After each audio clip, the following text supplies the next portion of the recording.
PCOS भन्नाले जहिले पनि हामी irregular period, overweight condition, acne hair growth हुने कन्डिसन र निसन्तानपन ल्याउने कन्डिसन, यतिमा बुझाइ सीमित थियो। तर हामीले के बुझ्नुपर्छ, PCOS को यो एउटा पाटो मात्रै हो। अर्को पाटोमा यसमा 70 to 80% केसेस जो PCOS हुनुहुन्थ्यो उहाँहरूमा विभिन्न हर्मोनल कन्डिसन, मेटाबोलिक कन्डिसन, यसले यो हर्मोनल मेटाबोलिक मात्रै नभई फ्युचरमा क्यान्सर हुने रिस्कहरू यसबाट बढी हुने र साथसाथै विभिन्न साइकोलोजिकल इफेक्ट पनि हुने गरेको हुन्छ।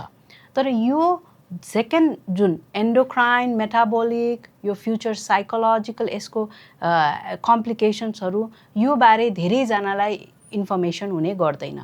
तसर्थ PCOSबाट नाम परिणत गरेर पोली एन्डोक्राइन मेटाबोलिक ओभेरियन सिन्ड्रोममा अहिले हालसालै यसको नाम चेन्ज गरिएको छ। किन यो बुझ्न जरुरी छ भने पोली यो नाम त्यही राखिएको छ। पोली भनेको एउटा मात्रै फ्याक्टोरियल हुँदैन, यो एउटा कम्प्लेक्स कन्डिसन हो। यो एउटा कम्प्लेक्स कन्डिसन हो, यसमा मल्टिफ्याक्टोरियल छ, त्यही भएर पोली।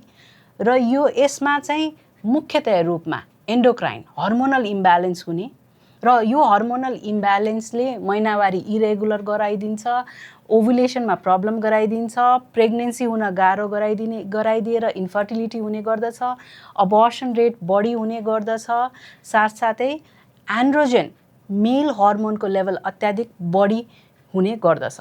र पोली एन्डोक्राइन मेटाबोलिक, अब मेटाबोलिक पार्ट एकदमै इम्पोर्टेन्ट, किनकि 70 देखि 80% जो महिलामा PMOS हुन्छ एकदमै मेटाबोलिक कन्डिसन डिसअर्डर्सहरू हुने गर्दछ, जसमा एकदमै higher chances of insulin resistance, जसले गर्दा फ्युचरमा गएर 2 to 3 folds high type 2 diabetes हुने चान्सेस बढी हुने, कार्डियोभास्कुलर हार्ट डिजिजहरू हुने चान्सेस बढी हुने, स्ट्रोक हुने चान्सेस बढी हुने, MI यानि हार्ट एट्याक हुने चान्सेसहरू बढी हुने। सो तसर्थ यो मेटाबोलिक पनि यसमा विभिन्न डिसअर्डर्स हुन्छ, त्यो कुरा बुझाउनको लागि पनि यो नाम चेन्ज गरिएको हो। र यो साथसाथै पोली एन्डोक्राइन मेटाबोलिकको साथसाथै यहाँ भेरियस ओभेरियन चेन्जेसहरू हुन्छ।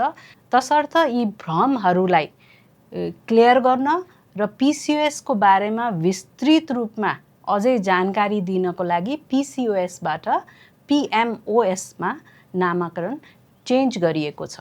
Thank you.